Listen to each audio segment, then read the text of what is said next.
Hello ghostly army, कैसे हैं आप सब। तो जैसा कि मैंने आप सभी से प्रॉमिस किया था कि अगर कम्युनिटी पोस्ट के ऊपर 1000 कमेंट हो जाएंगे तो मैं फ्रॉम जैसी एक और सीरीज लेकर आऊंगा। उसके काफी क्लोज आ चुकी है रिसेंटली ही डिज्नी हॉटस्टार पर रिलीज हुई एक south Korean mystery horror series जिसका नाम है लाइट शॉप, जिसको लिखा है कैंग फुल ने और डायरेक्ट किया है किम ही बॉन ने।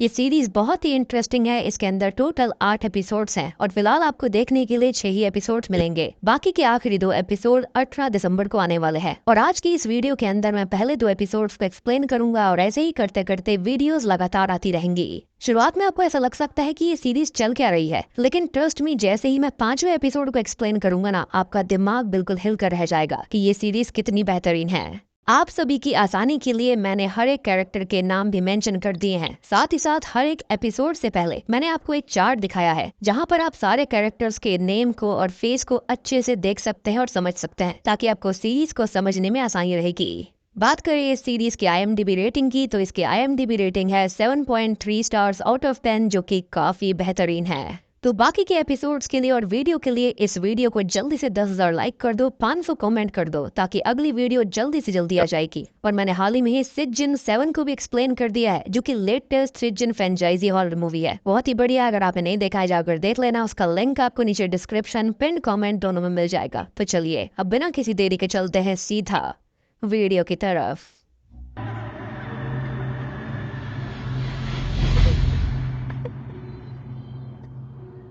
तो कहानी की शुरुआत में हम एक सफेद कपड़े वाली लेडी को देख पाते हैं, जो कि एक लाइट शॉप के बाहर खड़ी हुई थी। वो अंदर झांक रही होती है, लेकिन वो शॉप के अंदर नहीं जाती। हम नोटिस कर पाते हैं कि उस शॉप के अलावा इर्द गिर्द हर जगह गुप अंधेरा होता है। खैर, इसके चलते अब वो अंधेरी गली में ही कहीं चली जाती है। जिसके बाद आगे हम बस के अंदर ह्यूनमिन नाम के एक आदमी को देखते हैं, जो कि अपने काम से वापस आ रहा था। अब जब वो बस से नीचे उतरता है तो उसके ठीक सामने बस स्टॉप की ही एक बेंच के ऊपर वही लेडी बैठी हुई थी, जो कि शॉप पर थी, जिसका नाम असल में जियोंग होता है, जो कि थोड़ी सी क्रीपी, परेशान और बहुत ही अजीब सी लग रही थी। लेकिन अभी के लिए ह्यूनमिन उससे कोई बात नहीं करता और अपने घर की तरफ चला जाता है। जिसके अगले दिन जब वो फिर से काम से वापस आता है तो वापस बेंच पर जियोंग बैठी हुई थी और आज उसके पास एक सूटकेस भी था। लेकिन आज भी ह्यूनमिन उसको इग्नोर करके आगे बढ़ने लगता है। पर तब जियोंग बेंच पर अपनी फिंगर से टैप टैप करती है। लेकिन वियर्ड बात ये होती है कि वो अपनी उंगलियों से ऐसा कैसे कर पा रही थी। अगर आप अपनी स्किन से ऐसा करोगे तो ये करना बहुत ही ज्यादा इम्पॉसिबल है।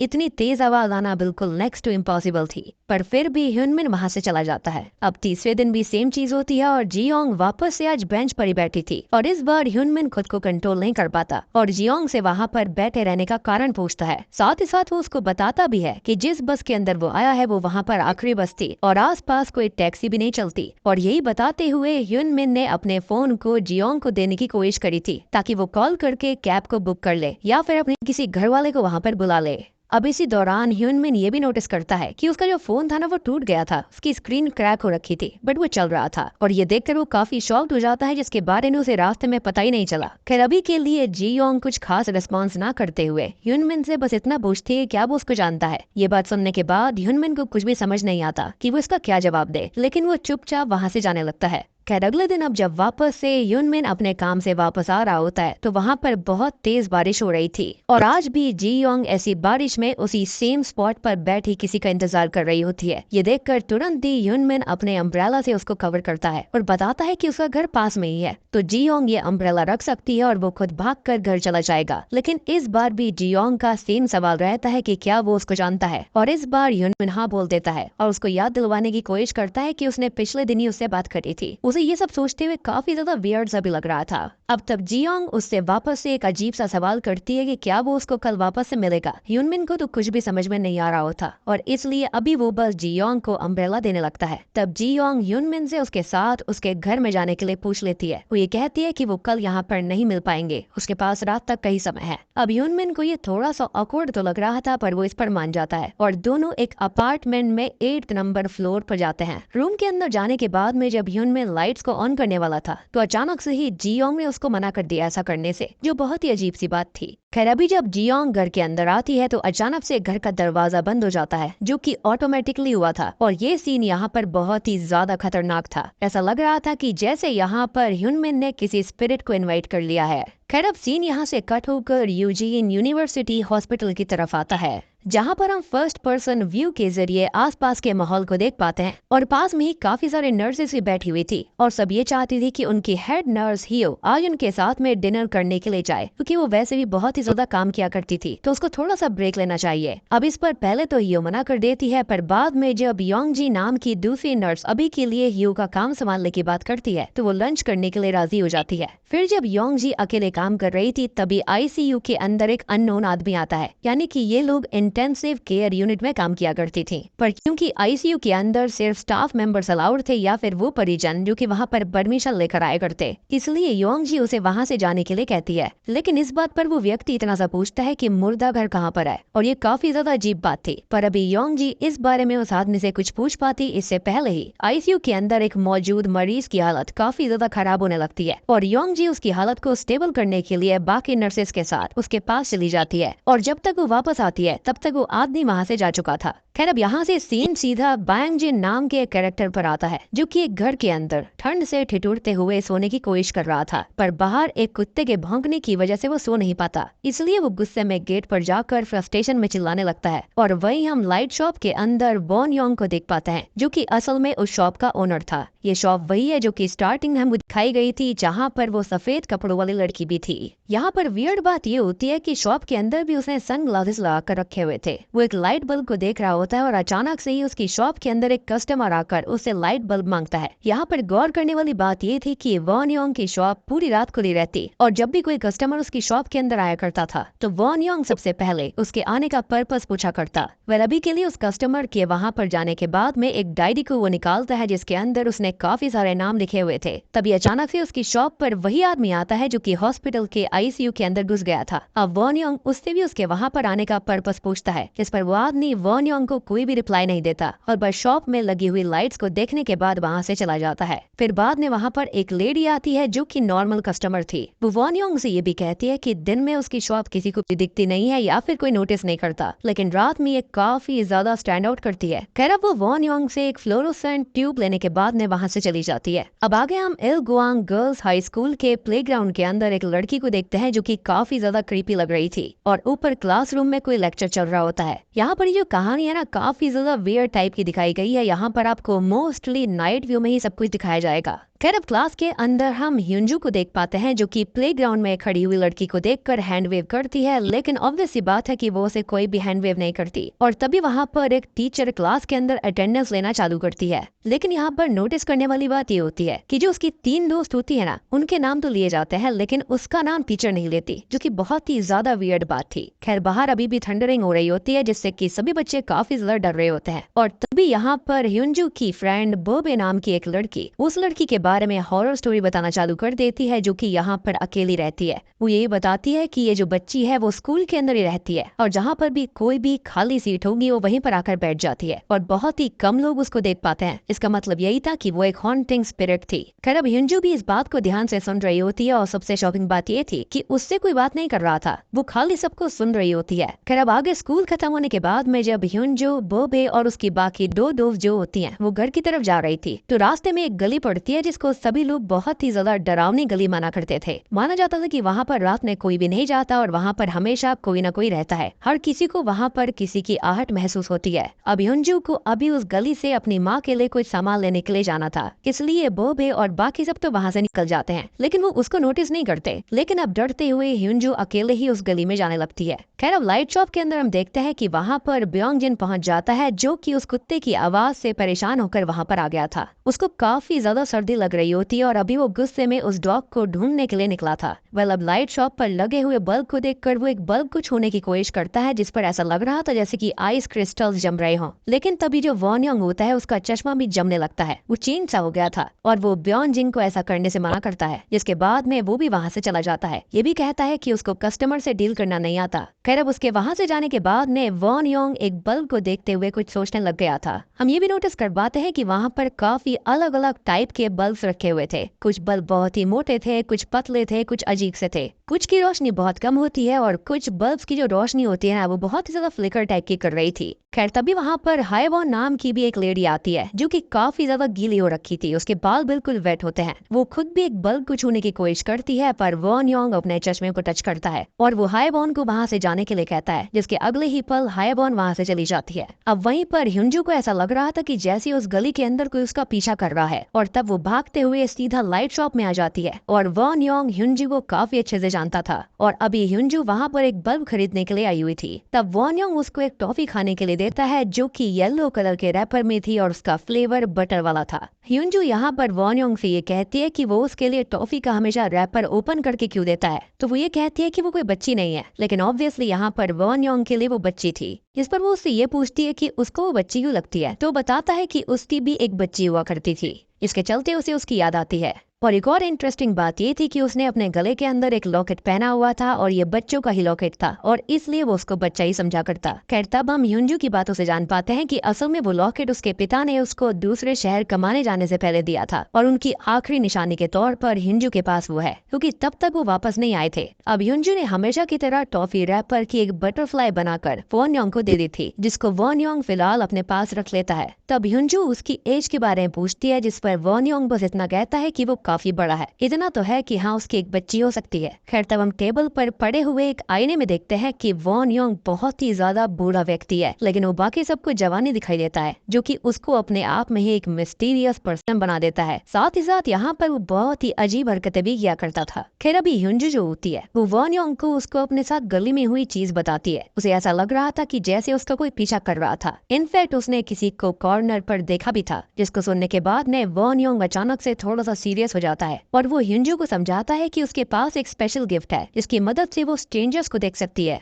और ये वो है जिनको आम लोग नहीं देख सकते। वो लोग लगते तो नॉर्मल इंसानों की तरह है, लेकिन ध्यान से देखने पर उन्हें पहचाना जा सकता है अगर आप बहुत ही ज्यादा क्लोजली उनको देखो। अब वॉन योंग भी उनको देख सकता था। साथ ही साथ वो ह्युंजू को सजेस्ट भी करता है कि अगर अगली बार उसका एनकाउंटर किसी भी स्ट्रेंजर से हो तो वह ऐसे प्रिटेंड करे कि जैसे उसने उन्हें देखा ही नहीं है और बस वहाँ से कोई भी बहाना बनाकर निकल जाए, क्योंकि स्ट्रेंजर्स सच में बहुत खतरनाक होते हैं। तब वॉन योंग ह्युंजू को एक लाइट भी देता है जिसको वो आते जाते इस्तेमाल कर सकती थी, जो कि हाथ से ही रिचार्ज होकर जल जाया करती। अब ह्युंजू भी खुशी से उसको लेकर वहाँ से जाने लगती है, लेकिन हम नोटिस कर पाते हैं कि ह्युंजू के हाथों में बल्ब भी था, लेकिन हमने वॉन योंग को कभी भी उसे कोई बल्ब या फिर उसे रैपर में डालते हुए नहीं देखा था। जैसे कि स्टार्टिंग में उसने एक लेडी को और एक आदमी को बल्ब और ट्यूबलाइट पैक करके दी थी, ऐसा उसने यहाँ पर उसके लिए कभी भी नहीं किया। तो माइट भी ऐसा हो सकता है कि ये ऑफ स्क्रीन हुआ होगा, जो कि हमें किसी और एपिसोड में दिखाया जाए, लेकिन फिलहाल ये चीज बहुत ही अजीब थी कि उसके हाथ में वो बल्ब ऑटोमेटिकली कैसे आ गया था।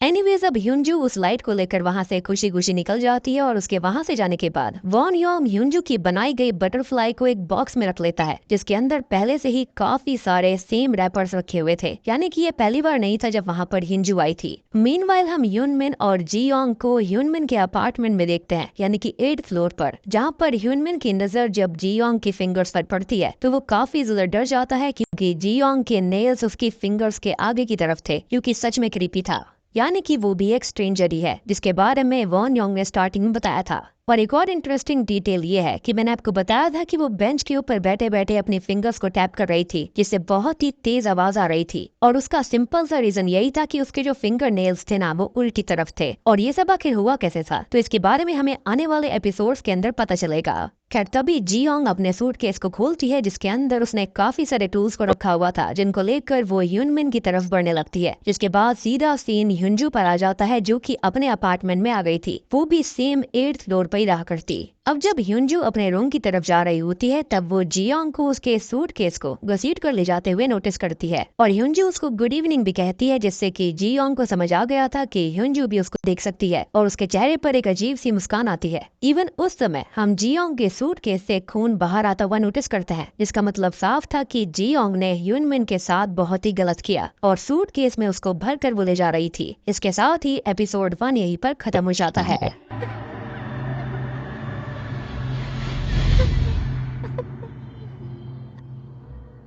दूसरे एपिसोड की शुरुआत में हम सुन हे नाम की एक लेडी को देखते हैं जो कि असल में एक स्क्रिप्ट राइटर थी और अभी वो रहने के लिए एक ऐसी जगह ढूंढ रही थी जहाँ पर शोर शराबा ना हो, इंडिपेंडेंट हाउस हो, नेबरहुड बिल्कुल शांत होना चाहिए और वो फ्लैट तो बिल्कुल भी नहीं हो। अब एक एजेंट उसे घर दिखाता है जहाँ पर काफी ज्यादा शांति थी, इवन उसके आस पड़ोस में कोई भी नहीं रहता था और उस घर के अंदर एक रूम भी था जिसको लैंडलॉर्ड खोलने से मना किया करता क्योंकि उस रूम के अंदर कंस्ट्रक्शन का काम पूरा नहीं हुआ था, इसलिए उस घर का किराया भी काफी सस्ता था। अब सुने हुए थोड़ा सा अजीब तो लगता है लेकिन वो उस घर को ले लेती है। अब उसने उस घर के अंदर सारे सामान को अरेंज कर दिया था, साथ ही साथ उसकी साफ सफाई भी कर दी थी। वहाँ पर वो अपने हिसाब से चीजों को अच्छे से रख रही होती है, पर जब वो घर के अंदर मिरर लगा रही होती है अचानक से उसकी उंगली में चोट लग गई थी। पर तभी अचानक से उसकी नजर उसी दरवाजे पर पड़ती है जिसको लैंडलॉर्ड ने खोलने से मना करा था और इसलिए इस एपिसोड का नाम द डोर भी है। एनीवे सुनहे को वो थोड़ा सा अजीब लग रहा था, इसलिए उसने डोर पर एक पर्दा सा लगा दिया था ताकि उसका ध्यान उस गेट पर जाए ही ना।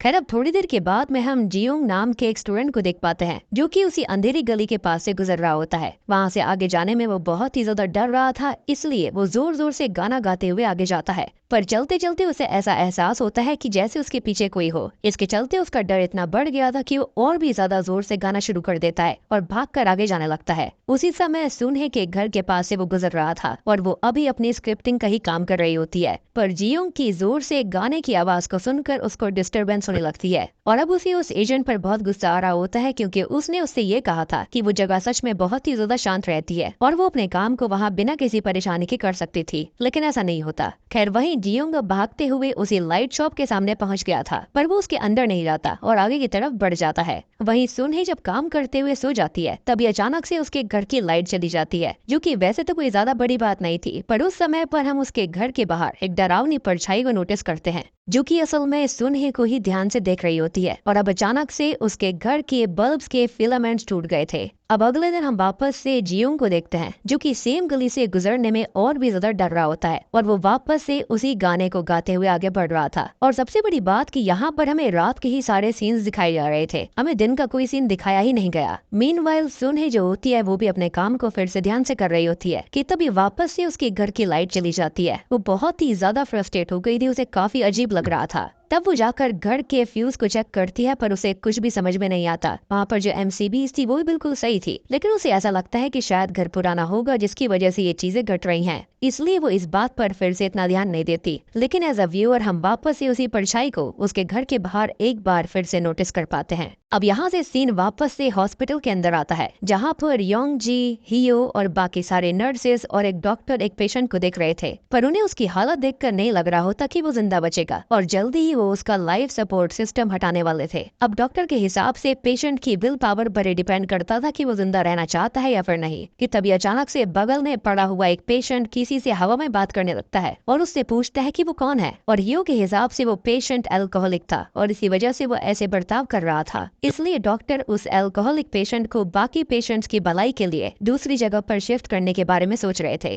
खैर अभी के लिए लाइफ सपोर्ट वाले पेशेंट के परिवार वालों को भी बताना था कि उसके बचने के चांसेस बहुत ही ज्यादा कम है, पर किसी भी नर्स की इतनी हिम्मत नहीं हो रही थी कि कोई जाकर इतनी बुरी खबर उस पेशेंट के परिवार को देगा। पर अब डॉक्टर और बाकी सभी नर्सेस जैसे तैसे हिम्मत करके बाहर जाते हैं और वहाँ पर वो जो व्यक्ति था जो कि आईसीयू के अंदर एडमिट था, उसके ही किसी परिवार की लेडी जिनका नाम जिनोक होता है, उसको ये बता देते हैं कि उसके बचने के काफी चांसेस कम है। इसको सुनने के बाद में जिनोक जो होती है वो पूरी तरह से भड़क जाती है कि डॉक्टर्स अगर कुछ नहीं कर सकते तो और कोई क्या करेगा। लेकिन डॉक्टर्स यहाँ पर साफ समझाते हैं कि ये पेशेंट की विल पे डिपेंड करता है कि वो जीना चाहता है या फिर नहीं जीना चाहता, और उसे समझ नहीं आ रहा होता कि उसे करना क्या चाहिए। अब उस जगह पर हम बाकी पेशेंट्स के परिवार वालों को भी देखते हैं और तब हम ये बात भी जान पाते हैं कि हाल ही में ही यहाँ पर एक भयानक बस एक्सीडेंट हुआ था, वो भी ब्रिज के ऊपर, जिस वजह से काफी सारे लोग घायल हुए थे और ये सारे लोग उन्हीं लोगों के घर वाले थे। यहाँ पर कुछ की जान भी चली गई थी लेकिन कुछ कोमा के अंदर भी थे। वेल अभी के लिए नर्स योंग डी जो होती है वो जिनोक की हालत को देखकर बहुत ही ज्यादा इमोशनल हो जाती है और सीधा वॉशरूम में जाकर कुछ सोचने लगती है। अब तभी बाहर से उसको किसी लेडी की आवाज आती है जो कि उससे ये पूछती है कि अगर पेशेंट का जिंदा बचना उसकी विल पावर के ऊपर ही डिपेंड करता है तो डॉक्टर का काम क्या है, और उस लेडी की आवाज में शिकायत और गुस्सा साफ साफ नजर आ रहा था। अब योंग जी जो कि खुद एक नर्स है, उसे भी ये सारी बातें समझ में नहीं आती थी और वो खुद भी इसके बारे में जानना चाहती थी। और तभी हम ये बात जान पाते हैं कि असल में एक समय पर खुद योंग जी का एक बहुत भयानक एक्सीडेंट हुआ था, जिससे उसके सर में बहुत गहरी चोट आई थी। और अभी के लिए वो उन पेशेंट्स की हालत को देखकर समझ पा रही थी कि जब उसका एक्सीडेंट हुआ था और उसके बचने के चांसेस भी नहीं थे, तो उसकी माँ को कैसा फील हुआ होगा। और तभी अचानक से ये लेडी कोई और नहीं होती बल्कि ये हाइवॉन होती है। जी हाँ, जिसको हमने स्टार्टिंग के एपिसोड में देखा था, जो कि वहां पर आई थी, जिसके बाल बहुत ही ज्यादा गीले थे। वो अचानक से ही वॉशरूम के ऊपर से योंग जी को एक बात बोलती है। वो उसे हॉन्ट करती है और ये कहती है कि उसे उसको किसी भी हालत में बचाना होगा। और अब इसकी वजह से योंग जी काफी ज्यादा डर जाती है। पर तभी बाहर साफ सफाई करने वाली एक लेडी आ जाती है, जिसके आने की वजह से वहां पर सब नॉर्मल सा हो गया था। और अभी के लिए योंग जी थोड़ी सी नॉर्मल होती है और वहां पर अभी जो कुछ भी हुआ था उसके बारे में सोचते हुए चली जाती है। एनीवेज, अब आगे वाला सीन जो होता है वो वापस से सुनहे पर शिफ्ट होता है, जो कि नहा धोकर अपने बालों को सुखा रही होती है। और ये उसका डेली सा रूटीन था। तब उसको लगता है कि जैसे कोई उसको देख रहा हो, पर अभी वो इस बात को इग्नोर करके वापस से अपने काम में लग जाती है। वही बाहर से जियोंग जो होता है वो अभी भी गुजर रहा था, जो कि हमेशा की तरह आज भी काफी ज्यादा डरा हुआ था। कि तभी उसकी नजर ह्यूंजू पर पड़ती है, जो कि अपने स्कूल से लाइट शॉप की तरफ जा रही थी। अब जियोंग को देखने के बाद में ह्यूंजू डरते हुए वहाँ से भाग जाती है। और हम जान पाते हैं कि असल में ये वही पिछले एपिसोड वाला सीन था, जहाँ पर गली में आने के बाद ने पहले यूंजू को ये लग रहा था कि कोई उसका पीछा कर रहा है, और वो कोई और नहीं बल्कि वो जियोंगी था। और बाद में वो एक परछाई को देखकर वहाँ से भाग गई थी। दैट मीन्स की कहानी को अभी के लिए अलग अलग एपिसोड्स के अंदर डिवाइड कर दिया गया है, लेकिन फिलहाल के लिए हम अलग अलग कैरेक्टर के पर्सपेक्टिव से पर एपिसोड को देख रहे हैं। एनीवेज, वहीं सुनहे अभी भी अपने काम में लगी हुई थी कि तभी अचानक से उसके घर की लाइट्स एक बार फिर से चली जाती है। तब सबसे अजीब बात ये होती है कि उसके पूरे घर की लाइट तो चली गई थी, लेकिन वो रूम जिसके अंदर उसे जाने से मना करा गया था, उस रूम की लाइट्स अभी भी जल रही होती है। वहाँ से उसको एक टून भी आ रही होती है।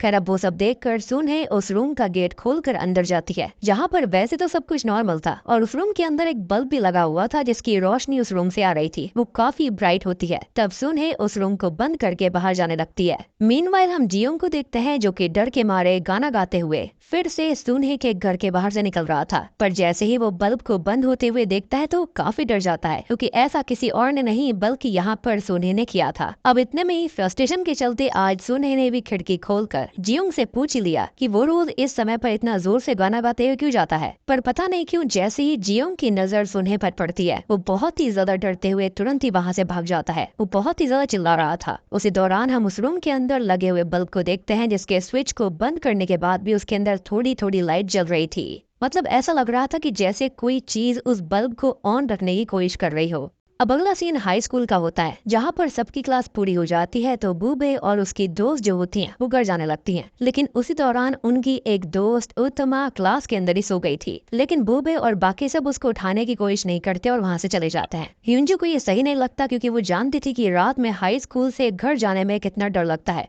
और इसलिए वो उत्तमा को उठाने की कोशिश करती है। लेकिन वो उसको उठकर एक नजर देखती है और ये कहती है कि वो कितनी सुंदर है और वापस से सो जाती है। उसका ये कहना था कि वो बस 10 मिनट और सोना चाहती है, और इसलिए अब यूंजू भी फ्रस्ट्रेट होकर वहाँ से निकल गई थी। वो आज वॉन योंग की दी हुई फ्लैश लाइट को लेकर वॉन योंग की लाइट शॉप की तरफ जाने लगती है, क्योंकि उसको आज भी लाइट बल्ब चाहिए था। लेकिन तभी अचानक से उसको आज डरावनी गली के अंदर हाइवॉन मिल जाती है, जो कि आज थोड़ा सा अजीब बर्ताव कर रही थी। और अब क्योंकि बारिश भी हो रही होती है तो यूंजू उसकी हेल्प करने के लिए उसके साथ अपने अम्ब्रेला को शेयर करती है। पर जल्दी ही उसको हाइवॉन की बातों से ये समझ आ जाता है कि वो असल में एक स्ट्रेंजर है, जैसा कि उसे वॉन योंग ने बताया था। इसलिए ह्यूंजू थोड़ा सा घबराने लगती है। लेकिन तभी अचानक से हाइवॉन के बाल बड़े होने लगते हैं। इवन उसका साइज और नेल्स भी काफी बढ़ गए थे, उसकी हाइट बढ़ गई थी, जिससे कि ह्यूंजू बहुत ही ज्यादा डर जाती है। पर जैसा कि उससे वॉन योंग ने कहा था कि अगर कभी वो कुछ भी सस्पिशियस देखती है तो उसे ऐसा प्रिटेंड करना है जैसे कि सब कुछ नॉर्मल हो, और वहाँ से कोई बहाना बनाकर तुरंत ही निकल जाना है। और ह्यूंजू भी वैसा ही करती है कि उसकी माँ उसे बुला रही है।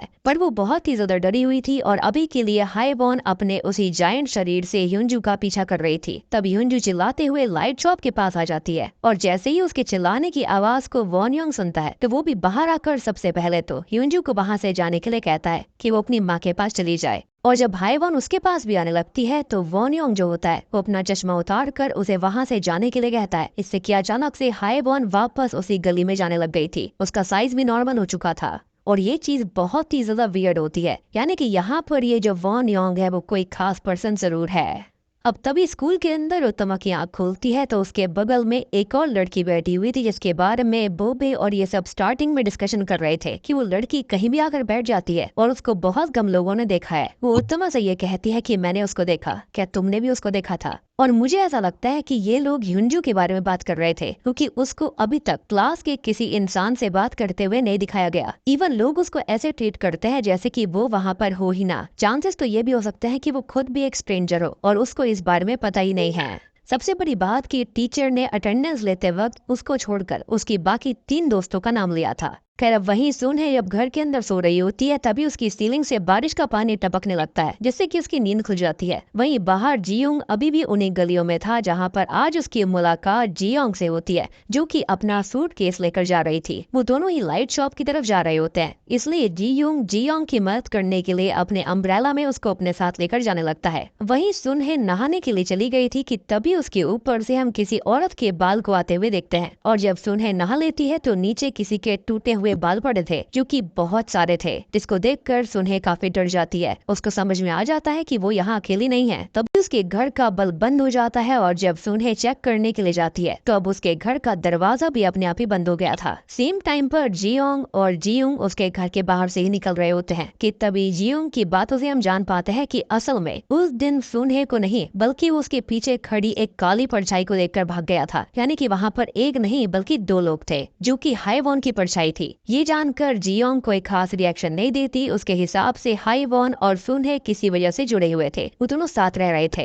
इवन अब तक घर के अंदर सुनहे को भी हाईवॉन दिखाई देना चालू हो गई थी और उसे अब समझ आ जाता है कि उसके घर की लाइट बार बार हाईवॉन की वजह से जा रही थी। और ये एंटिटी जो है यानी कि उसको ये नहीं पता था कि उसका नाम हाईवॉन है, लेकिन वो उसको एंटिटी कह रही थी और ये एंटिटी डार्कनेस में ही उसके साथ रह रही थी। और हम ये भी देख पाते हैं कि हाईवॉन लगभग हर समय उसके साथ घर पर हर पल में थी, जिससे कि वो काफी ज्यादा डर जाती है और घर से बाहर जाने की कोशिश करती है, लेकिन घर का लॉक भी नहीं खुलता और वो घर से बाहर नहीं जा पाती। इसलिए वो एक हथौड़ी की मदद से घर के दरवाजे के कांच को तोड़ देती है, पर उसके बावजूद भी वो वहाँ से बाहर नहीं निकल पा रही थी। अब उसके चिल्लाने की आवाज जियोंग और जियोंग सुन रहे थे कि तभी जियोंग जो होता है वो काफी डर जाता है, पर जियोंग घर के अंदर जाना चाहती थी और ये देखकर जियोंग उसे ऐसा करने से मना करता है। पर तभी जियोंग की नजर उसके नेल्स पर पड़ जाती है जिसको देखकर वो बहुत डर गया था। और हम जानते हैं कि ऐसा क्यों था, क्योंकि जियोंग के जो नेल्स होते हैं वो उल्टे थे। पर जियोंग उससे बस इतना कहती है कि जियोंग खुद भी उसकी ही तरह है। जैसे ही जियोंग ने ये कहा वैसे ही जियोंग के पैर बुरी तरह से टूट गए थे, पर उसके बावजूद भी वो जैसे तैसे घबराते हुए और डरते हुए वहाँ से भागने की कोशिश करता है। पर वो जितनी बार भी गली के आगे पीछे चला जाए, कैसे कुछ भी निकलने की वहाँ से कोशिश कर ले, वो बार बार सोने के घर के बाहर ही आ जाया करता, जिससे कि वो बहुत ही ज्यादा डर गया था। और सोने के घर के बाहर ही बैठकर वो मदद के लिए रोने लगता है। घर के अंदर से सुने भी मदद के लिए रो रही होती है और तब जियोंग उन दोनों पर ध्यान नहीं देती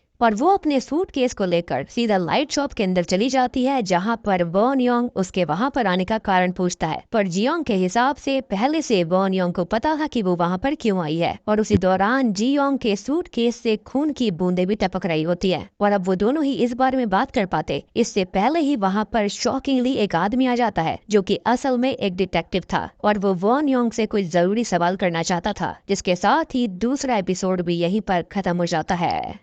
तो दोस्तों ये थी लाइट शॉप सीरीज के पहले 2 एपिसोड्स की कहानी। उम्मीद करता हूँ कि अब तक की कहानी आपको पसंद आ रही होगी। आई नो कि अभी आपको ज्यादा कुछ समझ में नहीं आया होगा, लेकिन ट्रस्ट मी जैसे ही मैं अगला पार्ट ड्रॉप करूंगा आपके दिमाग में एक बहुत ही बेहतरीन वाला ब्लास्ट होने वाला है। आपको लगेगा कि ये सीरीज कितनी ज्यादा बढ़िया तरह से बनाई गई है, शूट भी बहुत ही अच्छे तरह से करी गई है। तो जल्दी से वीडियो को लाइक कर दीजिए, अगले पार्ट के लिए मैं जल्दी से जल्दी उसको लेकर आने वाला हूँ। उस पर ऑलरेडी काम चालू हो चुका है और चैनल के ऊपर नए हैं तो जल्दी से सब्सक्राइब कर लीजिए ताकि आप तक नोटिफिकेशन जल्दी से जल्दी आ जाएगी, अदरवाइज आप इस बेहतरीन सीरीज को मिस कर दोगे। तो मैं आप सबको मिलता हूँ लाइट शॉप सीरीज के अगले पार्ट के साथ में, तब तक के लिए